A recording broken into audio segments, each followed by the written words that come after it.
This tutorial is to teach you how to factor by grouping. So you might be given a problem that's set up like this. 4x times the quantity x minus 3 plus 5 times the quantity x minus 3.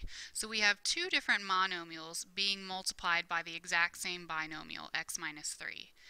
And if we think about this in terms of FOIL, first, outside, inside, last, when you are multiplying binomials, it's going to make sense what I'm about to do.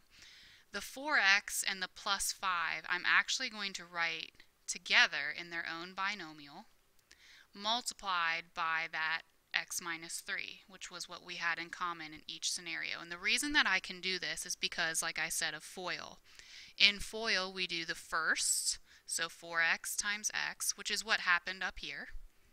We do the outsides, which is 4x times negative 3, which is what happened here. We can do the 5 times the x, which is the inside part, and what we would have done right up here. And then last, we would also do 5 times negative 3, which is our L, the last part of FOIL, and what we would have done right here. So rewriting this expression above like this, and it has been now factored because we know that factoring is writing something as a product of polynomials. So we're going to apply this to another problem. We have 2y squared times the quantity y minus 5 minus 3 times the quantity 5 minus y. Now these look almost the same, but they're not quite the same. Here we have y minus 5, and over here we have 5 minus y. So they're flip-flopped.